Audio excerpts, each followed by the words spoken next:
Entonces, vamos a comenzar con el en vivo de esta semana.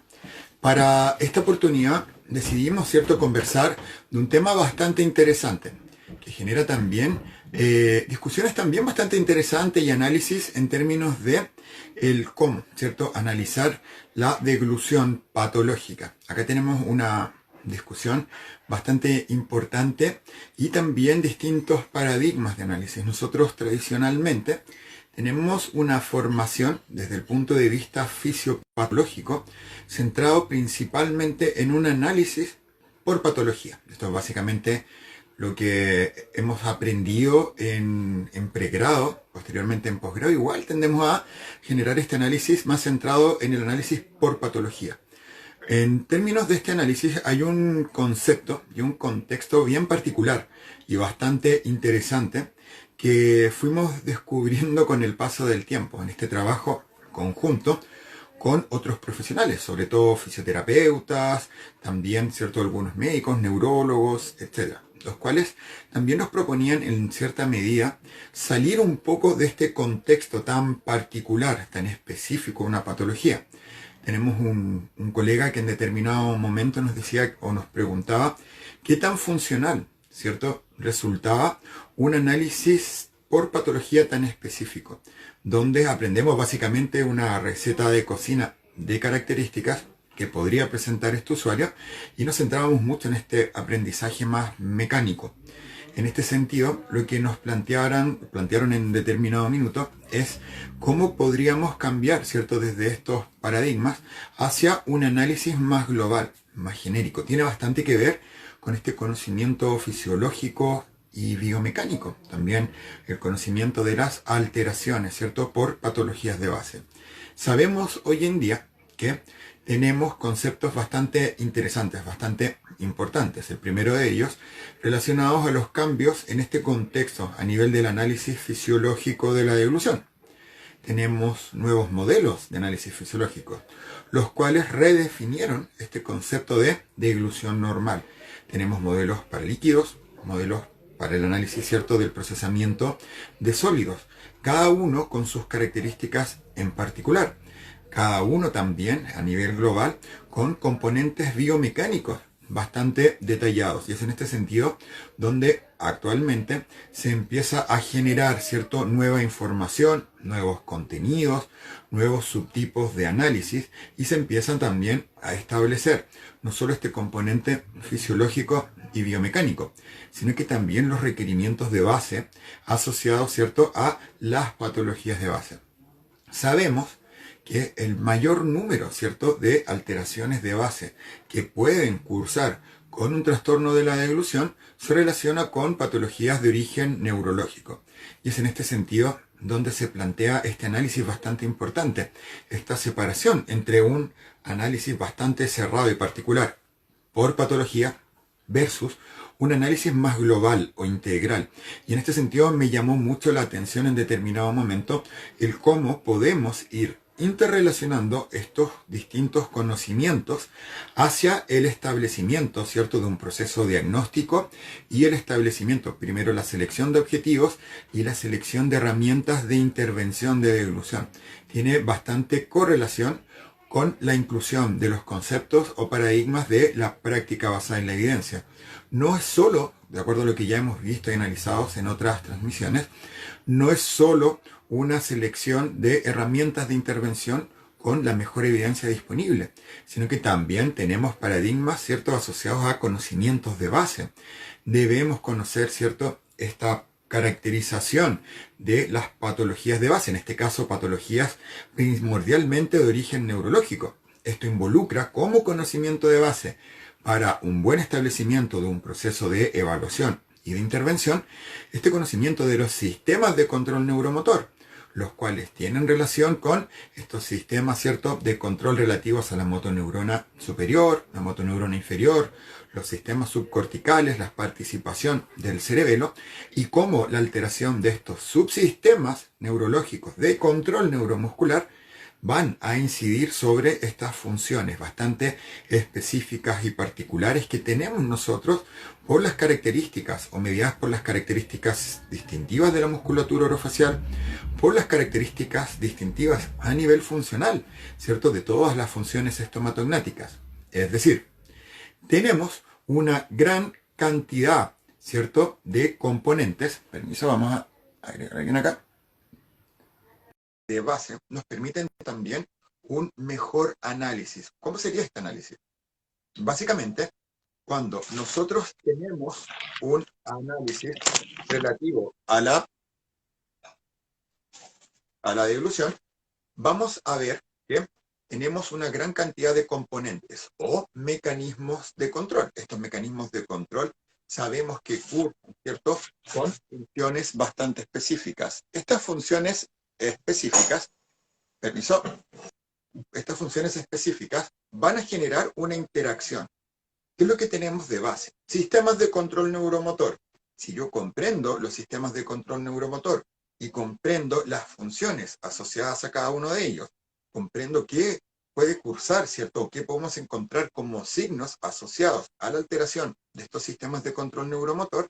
Probablemente manejemos de mejor forma el contexto de evaluación y el contexto de intervención. ¿A qué me refiero con esto?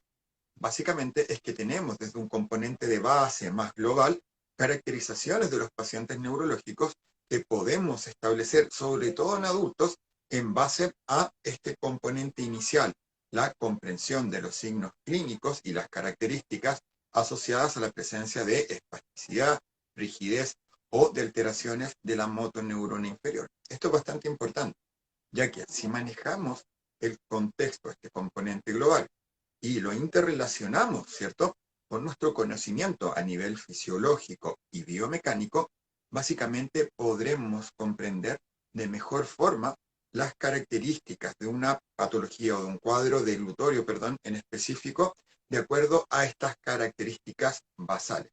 ¿Por qué estamos haciendo hincapié en esto? Básicamente porque las alteraciones de los sistemas de control neuromotor cursan con afecciones particulares en términos de estos sistemas estomatognáticos, estas unidades funcionales estomatognáticas, con las cuales hemos referido en otras misiones. Vamos a ver también en qué consiste este componente. Más allá, ¿cierto?, del trastorno deglutorio, que todavía no llegamos a este análisis, biomecánicamente nosotros sabemos, ¿cierto?, desde un punto de vista funcional y biomecánico, que tenemos unidades funcionales estomatognáticas, las cuales tienen una interrelación con el control postural global. La primera unidad funcional, ¿cierto?, a nivel cefálico o craneocefálico es efectivamente la unidad craniocervical, y desde este control cefálico tenemos una interrelación con el control del maxilar inferior, el control del complejo biolaringio, hay una interrelación craniofacial, tenemos, ¿cierto?, un grupo de control, ¿cierto?, una unidad de interrelación entre el complejo biolaringio y el control lingual, y también el control del velopaladar, este sistema velofaringio. Todos estos subsistemas interactúan en base a esta interrelación funcional. Tienen grupos musculares o grupos de control asociados, ¿cierto?, e interrelacionados, que generan esta dificultad en la intervención, la cual se suma a las características distintivas de la musculatura orofacial, que ya hemos conversado, tiene diferencias sustanciales respecto al músculo esquelético del resto del cuerpo. En este sentido, ¿qué es lo que nos planteaban este grupo de profesionales? Los fisioterapeutas, kinesiólogos y también el equipo que teníamos con neurólogos también, los cuales nos planteaban básicamente el hecho de que si yo comprendo la biomecánica, ¿cierto?, deglutoria y la fisiología, primera tarea, incluir a la fisiología la biomecánica. Si yo tengo una buena comprensión de estos componentes y tengo una buena comprensión de los mecanismos de control neuromuscular, obviamente va a ser mucho más fácil poder inferir, ¿cierto?, y generar una evaluación netamente específica a las características del cuadro clínico. Por eso nos planteaban en realidad que no siempre es muy funcional trabajar con estos análisis segmentados por patología. Principalmente, ya que en base a estos análisis segmentados tenemos un listado de signos, los cuales no siempre se van a evidenciar en los usuarios, y por ende, un componente mucho más específico, ¿cierto?, y de mejor interrelación y amplitud en términos del análisis, se relacionaba con un adecuado conocimiento de las patologías de base. En este sentido también hay una cierta necesidad, ¿cierto?, una tarea en términos de generar conocimientos. Nosotros, en general, cuando generamos los cursos o cuando estamos participando en pregrado o en posgrado, generando este análisis, vemos que tenemos una falencia, y en eso yo me incluyo. Por años me costó mucho poder generar este análisis y comprensión, mucho más elaborado en términos de los sistemas de control neuromotor. Comprender, por ejemplo, la motoneurona superior, la motoneurona inferior, comprender también e integrar estos sistemas subcorticales, ¿cierto? Las unidades subcorticales de control neuromuscular, la función cerebelar, e incluir todo, ¿cierto? Esto en un pack que nos permita comprender cuál es la incidencia de cada vía o cada subsistema. Esto es una primera tarea. En términos posteriores, el análisis de los signos clínicos asociados a cada uno también es bastante interesante. Y acá tenemos el ejemplo de lo que nos comunicaban también estos fisioterapeutas, sobre todo, que son bastante importantes su aporte. Nos sirvió para este tipo de análisis y nos sirvió para desarrollar posteriormente un método objetivo de intervención de bajo costo, centrado en este análisis también. Si nosotros conocemos, por ejemplo, los signos clínicos asociados a la espasticidad, tenemos una característica bastante particular. Nosotros tendemos a pensar la espasticidad y la asociamos inmediatamente a hiperreflexia e hipertono. Pero sacando la hiperreflexia y los signos subyacentes y analizando el hipertono asociado a la espasticidad es distinto a la ilicitación durante la rigidez. Esto es un primer análisis, bien macro, pero nos va a servir como ejemplo. La espasticidad en sí genera un componente bastante interesante. La manifestación del hipertono no es global. Por ende, cuando tenemos espasticidad, vamos a presentar grupos musculares que van a tender a la activación y grupos antagonistas, estos grupos que tienden a la inhibición. Esto es bastante interesante, ya que biomecánicamente, si analizamos esta interrelación, y lo vamos a ejemplificar a nivel macro, lo podemos ejemplificar en el miembro superior, ¿cierto? En nuestro brazo. Tradicionalmente, un usuario que presenta o refleja, ¿cierto?, la presencia de espasticidad, esta lesión o alteración de la primera motoneurona o motoneurona superior, generan un subtipo de postura bastante específico que tiene que ver con estos patrones, ¿cierto?, de contracción. Este patrón para llegar a esta postura involucra una gran activación, un hipertono en la musculatura anterior, pero la musculatura antagonista se encuentra inhibida.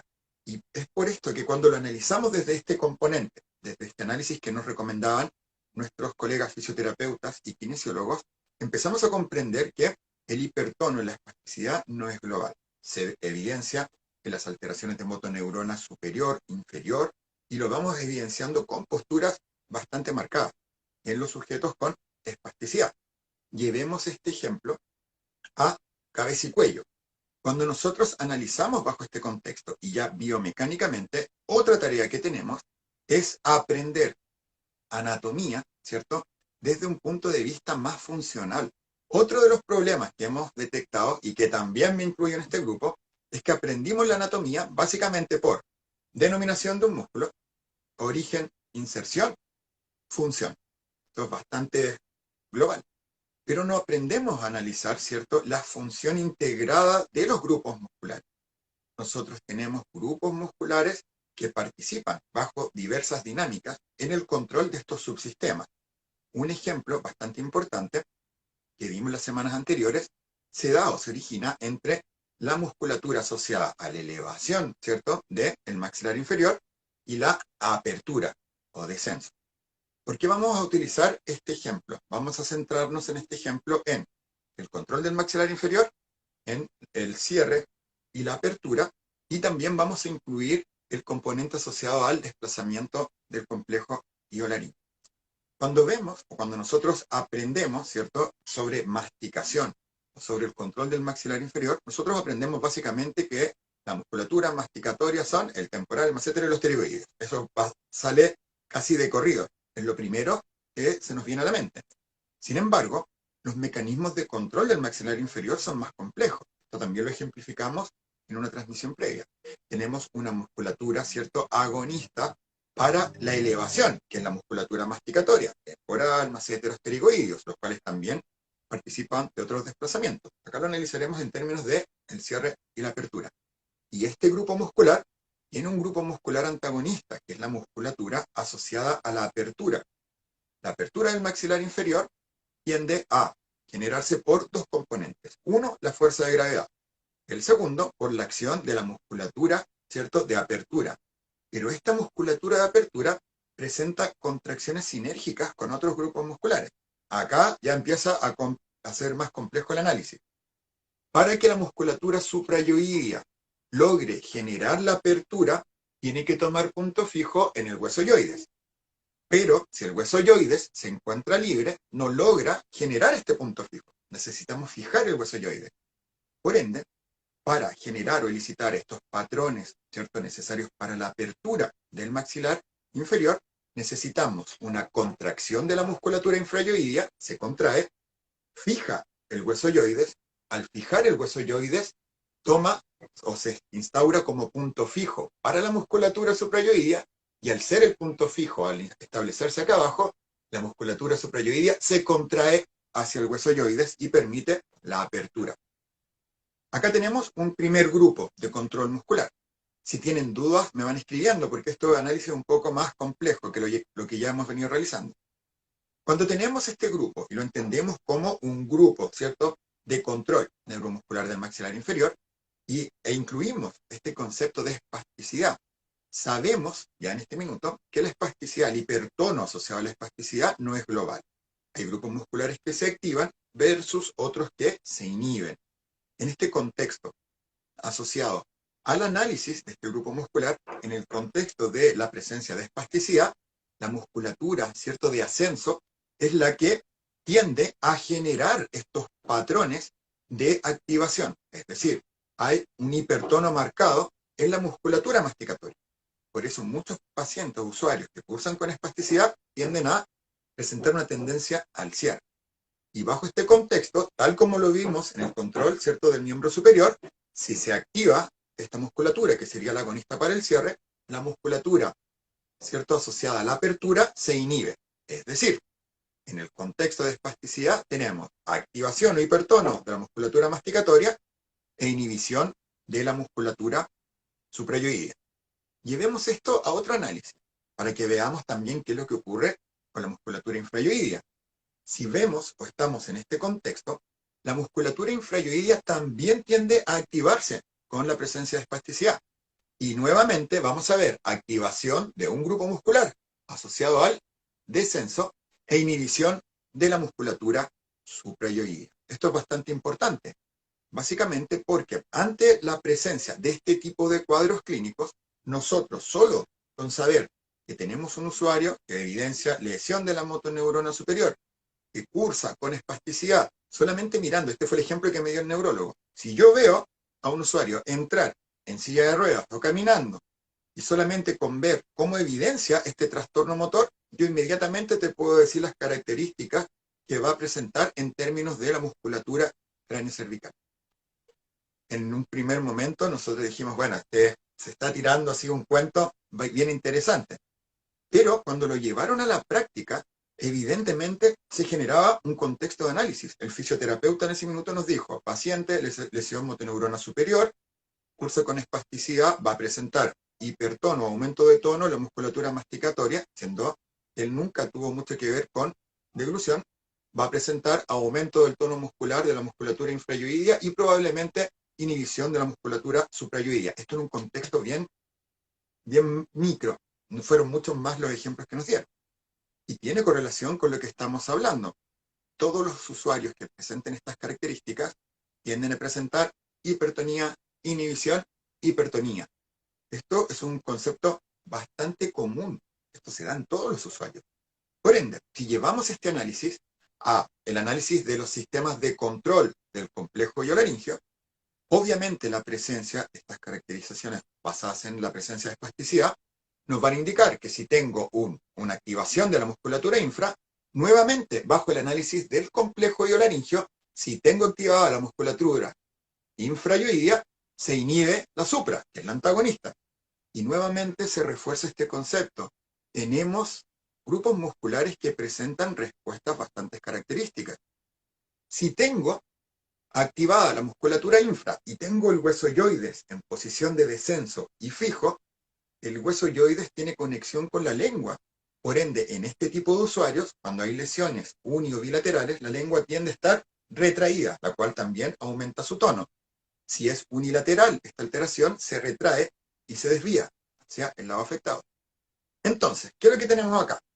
Una muy buena caracterización visto desde el punto de vista de la unidad cráneo-mandibular, ¿cierto? Este complejo de asociación entre este complejo iolingual y el control del complejo iolaríngeo, los cuales, en base a este análisis, nos permite saber que este tipo de pacientes que cursan con este tipo de lesión generalmente o siempre presentan estos patrones de activación-inhibición. Y en este punto es donde debemos realizar el análisis comparativo. La rigidez, por su parte, tiende a cursar con una afección global en términos del hipertono. Sabemos que muchas veces la rigidez se encuentra circunscrita a patologías, ¿cierto?, de carácter neurodegenerativo. Pero en la medida que la rigidez se manifiesta, esta afección es a todos los grupos musculares. A diferencia de la espasticidad, la rigidez tiene aumento de tono en todos los grupos musculares. Y esto involucra que se generen manifestaciones clínicas particulares. Acá lo vemos de forma global. Por ende, la pregunta es, ¿qué será más importante? ¿Conocer todos los signos clínicos y características de una patología en particular o manejar estos componentes más globales? Y esto es lo que nos permite generar mejores patrones de intervención. Tengo un ejemplo muy bueno con este análisis. Si yo ocupo electroestimulación, la electroestimulación para dilución en su formato original, genera un estímulo profundo que genera contracción muscular, que potencia, ¿cierto?, este músculo y lo fortalece. ¿Podría ocupar la electroestimulación en todos los subtipos de patología? Específicamente, ¿puedo ocupar electroestimulación en un usuario con espasticidad y en un usuario con rigidez? Piensen, ¿qué podremos hacer en este tipo de pacientes?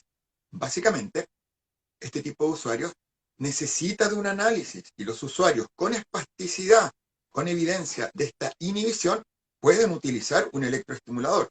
Por eso los pacientes con disfagia neurogénica asociada a accidentes cerebrovasculares de características, ¿cierto?, asociadas a la afección de la motoneurona superior que cursan con espasticidad, pueden utilizar este tipo de estímulos.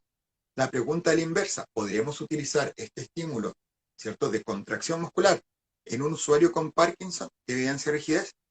Y en este caso, no, porque esta manifestación del hipertono es global y esta musculatura supra también va a estar manifestando el hipertono. Y si yo genero, ¿cierto?, este tipo de electroestimulación, muchas veces se tiende, podemos ir regulando un poco, pero se tiende a generar molestias, ¿cierto?, o dificultades asociadas a su uso. Y en este tipo de usuarios con rigidez se tiende a utilizar otro tipo de electroestimulación, la cual se denomina electroestimulación tipo TENS. Tiene mejor respuesta a la electroestimulación tipo TENS o vibración de baja frecuencia, la cual tiende a disminuir. Cuando nosotros vamos a hacer este análisis, ya generamos una primera base enfocada en este concepto de hipertono. Vamos a verlo también desde el hipotono como están consultando. Básicamente nos genera ya este análisis, esta primera pregunta, esta primera insinuación que hicieron, ¿cierto?, este equipo no fonoaudiológico hacia el análisis más fisiopatológico. Por ende, ¿será bueno tener estos análisis tan específicos por patología? Probablemente sí. Nos permite tener una base, ¿cierto?, de lo que podemos esperar en un tipo de usuario. Sin embargo, el foco debiera estar centrado en mi comprensión de la patología de base, de los signos clínicos y de las características de estas manifestaciones, como el ejemplo que hemos visto en términos de la espasticidad versus la rigidez. Y acá es donde tenemos una mayor amplitud de oportunidades en términos de la intervención. Si yo conozco estas características, fácilmente puedo intuir qué es lo que voy a tener como manifestación clínica en términos de glutorio. Sin realizar una evaluación de deglución, si yo tengo, por ejemplo, un usuario con espasticidad, ya voy a saber algunas características asociadas a sus manifestaciones clínicas. Probablemente tengamos restricción de movimiento asociadas al control del maxilar inferior. Probablemente vamos a tener inhibición, ¿cierto?, de la musculatura suprayoidea. y activación de la musculatura infra. Por ende, el hueso yoides tiende a fijarse y a descender. Si se fija y desciende, voy a tener dificultades a nivel de la lengua, del posicionamiento lingual, la cual va a estar retraída. Si la lesión es unilateral, va a desviarse, restricción de movimientos de la estructura lingual.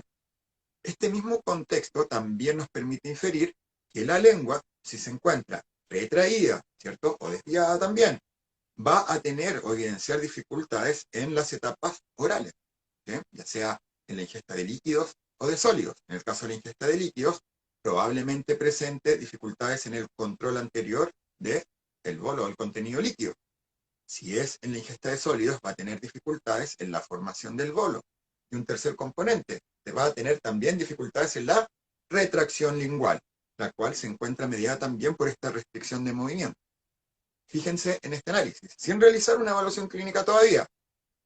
Si tengo este contexto, vamos a ver también limitaciones ya más biomecánicas. Si yo tengo dificultad en la retracción del velo, si tengo una paresia, ¿cierto?, caracterizada por este hipertono asociado a la espasticidad, también vamos a tener limitaciones en términos de la anteriorización de la pared faríngea, en casos muy severos. Si se limitan estos componentes y se suman a la inhibición suprayoidea, también se suma dificultades en el desplazamiento del complejo de laringio que podríamos encontrar. Y si sumo estos tres componentes, también podríamos ver disminuciones o alteraciones en la inversión epiglótica. Esto es biomecánica, esto es esta interconexión de componentes. Si agregamos la apertura del esfínter esofágico superior, podemos analizarlo desde un nivel oral.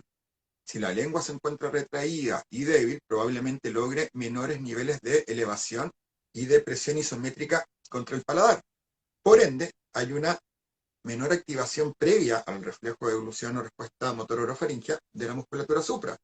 Por ende, incide sobre el desplazamiento del complejo del laringio y podría incidir sobre la apertura del esfínter esofágico superior. Esto sin realizar de forma previa una evaluación de deglución. Yo netamente conociendo patologías de base, características y signos clínicos, las características y signos clínicos en términos de su incidencia a nivel de estas unidades funcionales estomatognáticas, puedo manejar bastante bien, si lo incluyo con la fisiología y biomecánica deglutoria, un análisis bastante interesante.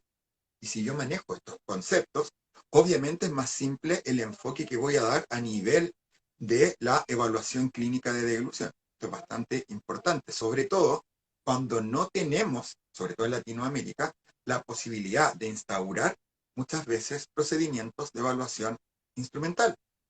Entonces acaba el tema, ¿cómo podemos analizarlo? ¿Qué perspectiva le vamos a dar a estas evaluaciones, a este contexto de deglución patológica? Muchos ya me han preguntado sobre la hipotonía. En términos de la hipotonía, tal como lo escriben acá, muchos pacientes también cursan con hipotonía. La hipotonía también tiende a generar ciertas dificultades en términos del análisis.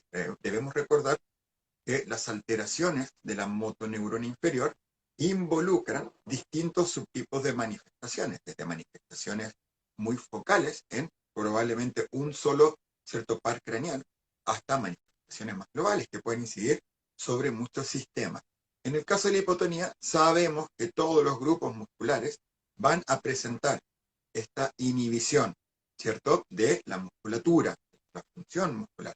Y esta inhibición, obviamente, que mientras más global, ¿cierto?, o más grupos involucre la patología de base, más van a incidir sobre estos componentes biomecánicos. ¿Qué es lo importante en esto?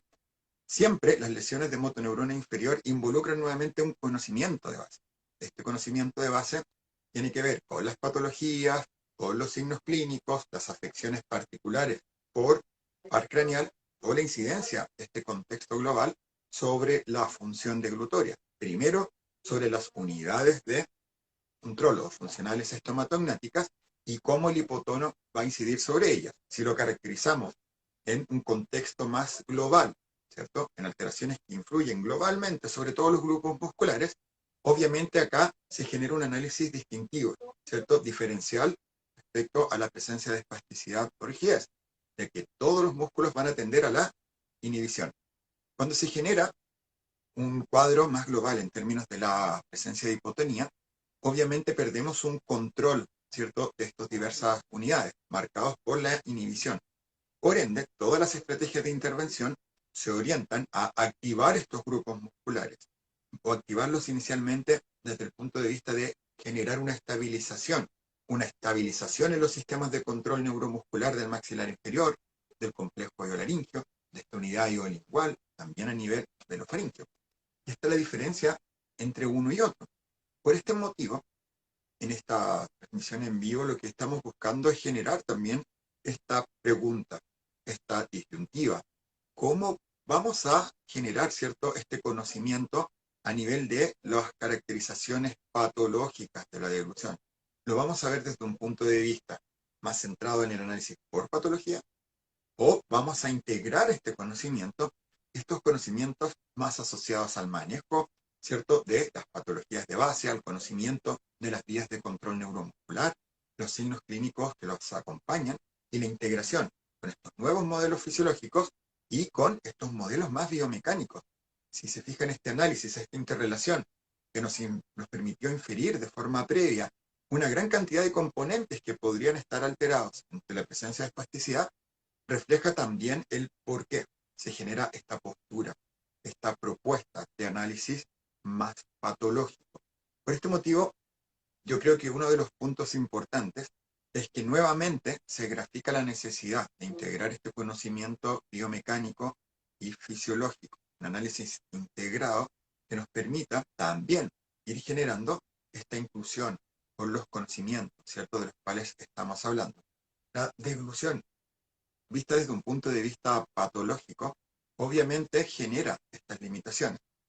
Genera también, y se van generando estas limitaciones por las limitaciones propias que tenemos desde la formación en pregrado.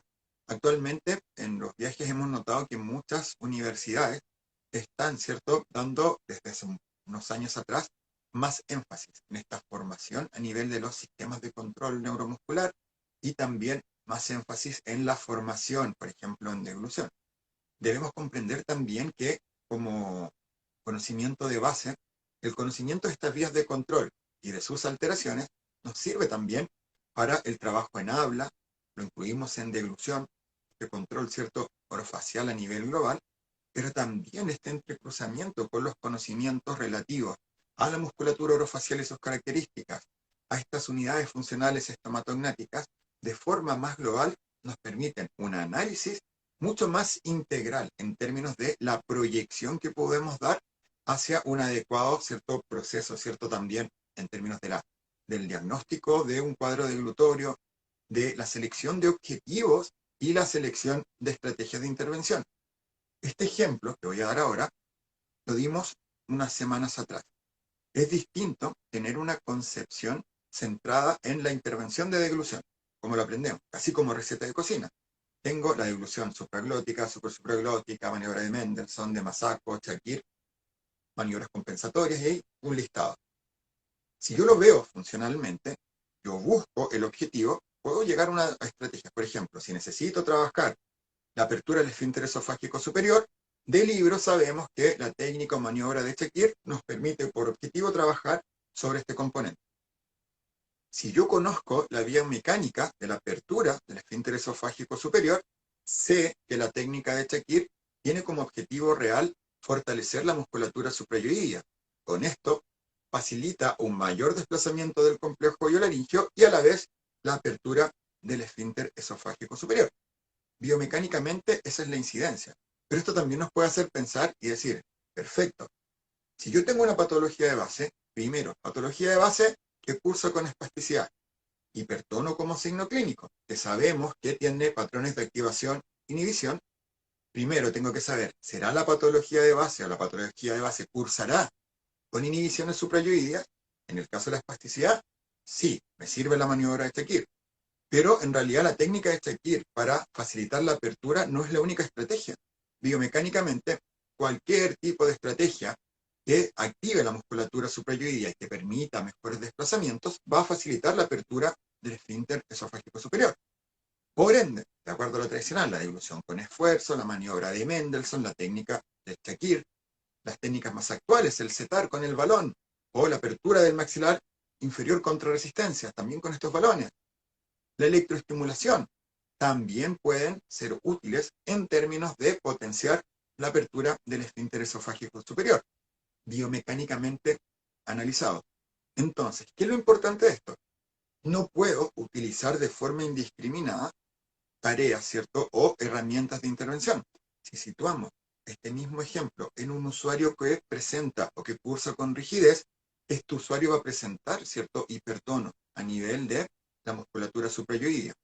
Y por ende, si yo no manejo este conocimiento basal, podría terminar instaurando intervenciones tipo electroestimulación tipo FES o NMS, usar la maniobra de Chequir, usar alguna de las estrategias deglutorias enfocadas en generar una activación y fortalecimiento de esta región, y obviamente vamos a generar una interferencia funcional, es decir, vamos a generar más aspectos negativos que positivos con la intervención. Y acá es donde está el ejemplo de lo que estamos buscando esta semana.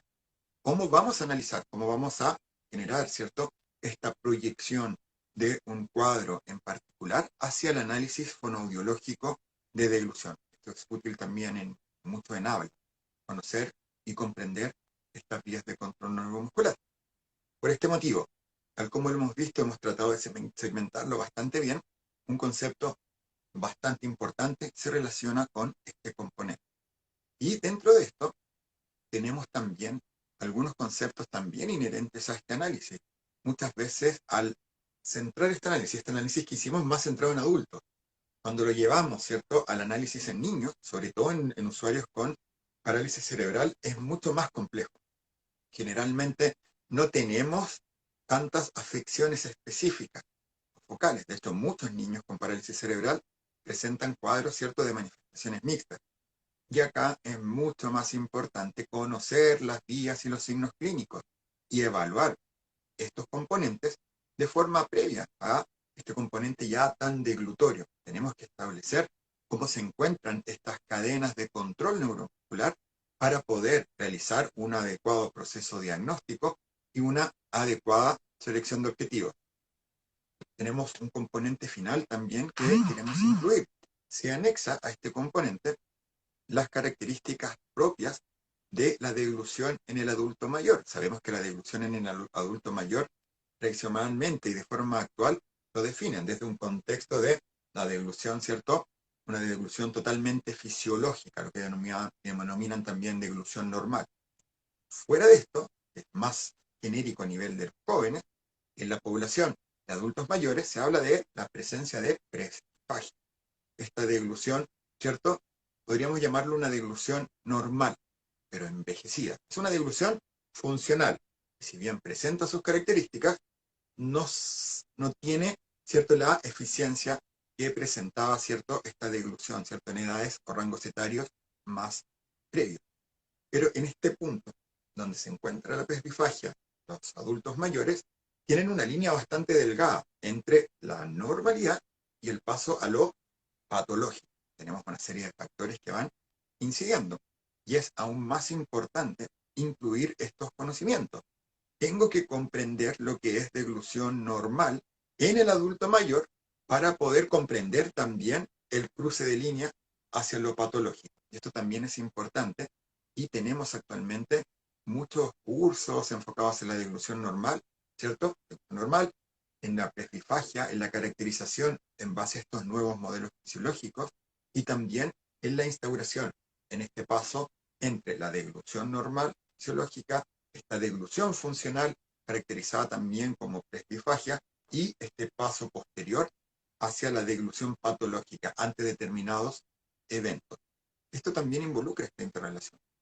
Conocer, ¿cierto?, los conocimientos o ¿cierto?, los paradigmas de base a cada uno de estos componentes y se evidencia este entrecruzamiento, ¿cierto?, en términos conceptuales, entre las patologías de base, las vías de control involucradas, los signos clínicos, conocer la deglución normal, la fisiología, la biomecánica, conocer estas unidades funcionales estomatognáticas, los sistemas de control muscular, las características distintivas de la musculatura orofacial, conocer la deglución en el adulto mayor, conocer también la deglución, ¿cierto?, en niños, sobre todo en neonatología. Y esto es lo que nos permite generar también una ejemplificación del complejo contexto en el cual nosotros trabajamos muchas veces. Tenemos un alto número de requerimientos, tenemos un alto número de conocimientos que debemos manejar y aparte las dificultades propias de trabajar en deglución en Latinoamérica.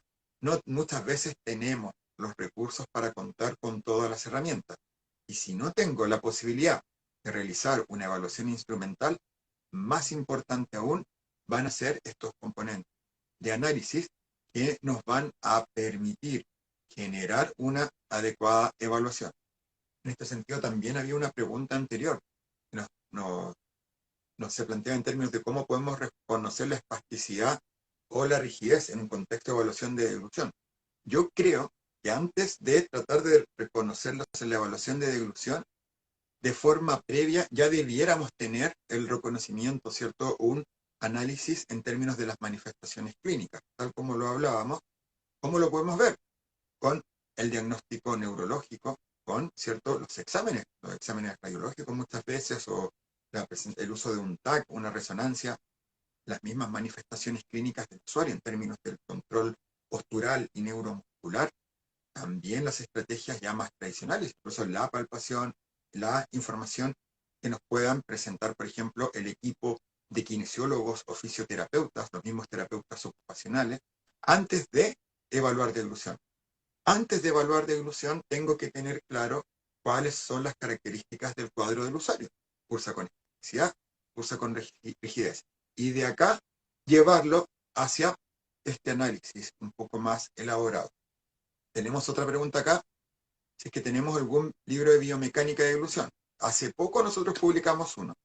Y fuera de este libro, básicamente nos costó mucho encontrar un libro específico de biomecánica de deglución. No, prácticamente no hay. Hay uno que es de osteopatía aplicado a la logopedia. Es un libro francés que está por ahí dando vueltas, cuesta encontrarlo. Bueno, otra pregunta. Si podríamos hablar de la disfagia en pacientes con tráqueo. Básicamente acá, nuevamente, se incluyen todos estos componentes que hemos hablado, que también, primero, en el caso de los pacientes con tráqueo, un aspecto importante es esta determinación. ¿Cuál es la patología de base? Si es un traumatismo, un accidente cerebrovascular, dentro de toda esta gran cantidad de posibles vías, ¿cierto?, de incidencia que generen este tipo de alteración. Fuera de este componente neurológico, hay un tema que a mí me gusta mucho analizar en los pacientes con tráqueo, que tiene que ver también con un componente más mecánico. El componente de la tráqueo a nivel mecánico es bastante importante e interesante porque genera limitaciones anexas, más allá de, por ejemplo, las posibles alteraciones asociadas a un mal manejo o a una mala indicación en términos del inflado del CAF. De por sí, la tráqueo genera una restricción de movimientos. Esto generalmente tiende a incidir biomecánicamente de forma bastante importante en una restricción en el movimiento del complejo oído-laríngeo, y obviamente esto incide en un sentido inverso. Incide hacia una debilidad de la musculatura suprayoidea y a la vez sobre la lengua, el control lingual. Y acá tenemos este entrecruzamiento entre ambos, ¿cierto?, subtipos de características, ¿cierto?, de componentes de incidencia deglutoria. Preguntas en términos del libro. El libro está en forma física, pero el problema está que con todo este tema del COVID todavía no va a estar disponible, ya que tenemos todos los problemas del mundo habidos y por haber para poder enviarlos, ¿cierto?, hacia la editorial y que los puedan, ¿cierto?, ir enviando cuando realicen las compras.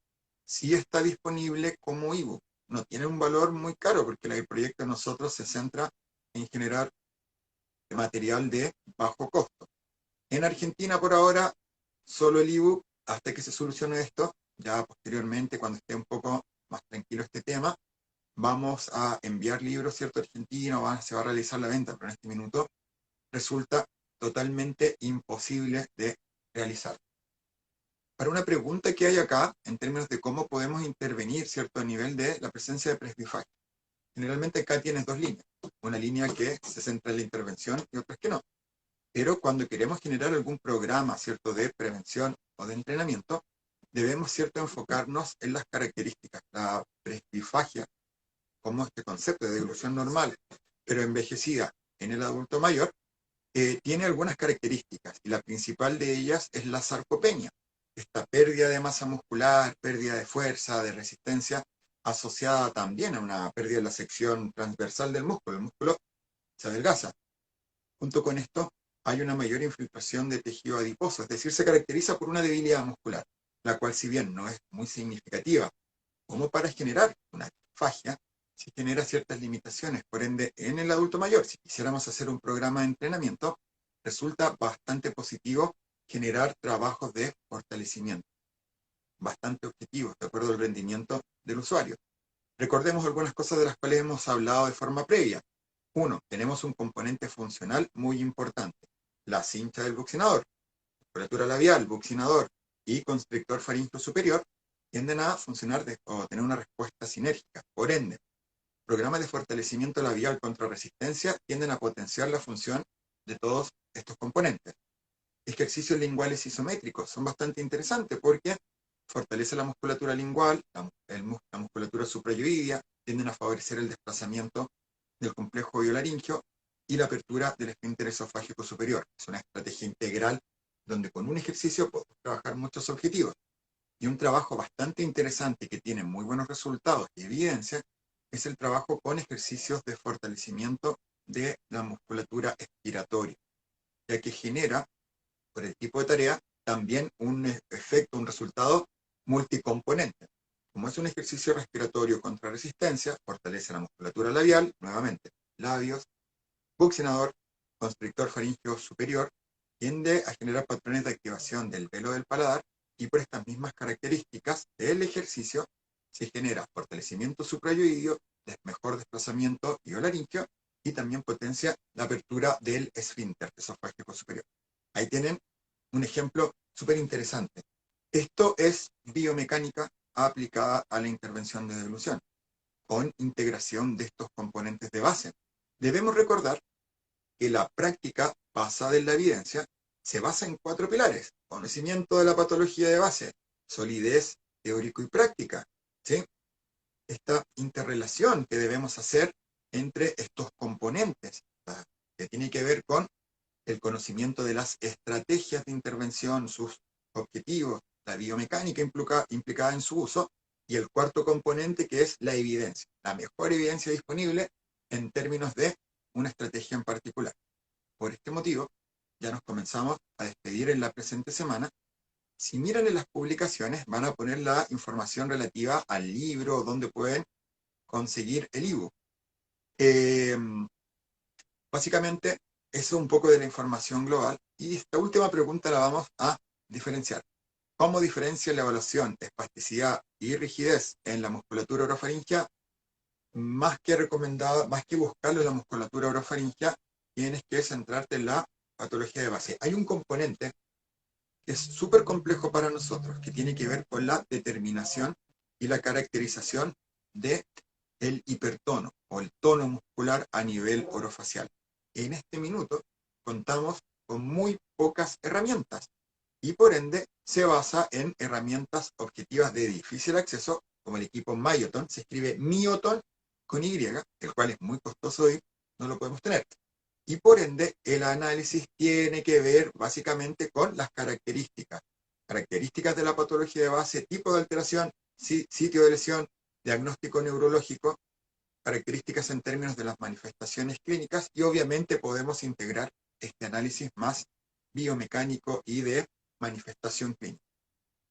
Bien, chicos, chicas, les damos las gracias por participar esta semana. Nos han llegado algunas preguntas y voy a responder un poco por acá.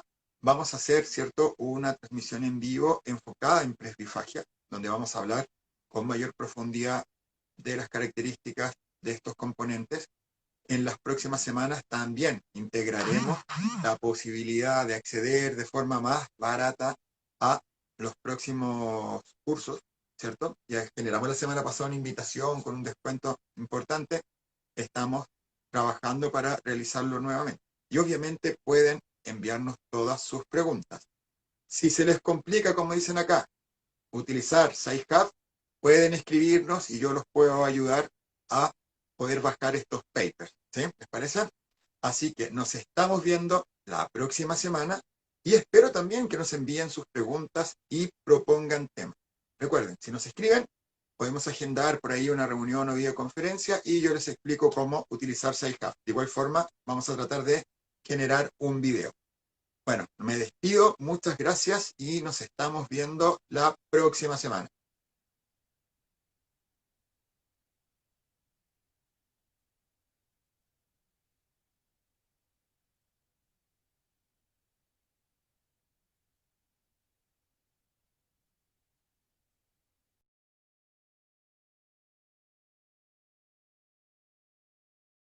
El presente curso se centra en un detallado análisis, no solo relativo a la intervención, ¿cierto?, de la masticación o la estabilización del maxilar inferior, sino que más bien constituye una amplia revisión de los diversos componentes asociados al maxilar inferior, asociados también a su interrelación funcional con otras unidades funcionales, tanto a nivel de el control postural o unidades funcionales estomatognáticas, a las cuales se incluirá un detallado análisis fisiológico y biomecánico de estos sistemas subyacentes de control para posteriormente generar, ¿cierto?, un análisis global asociado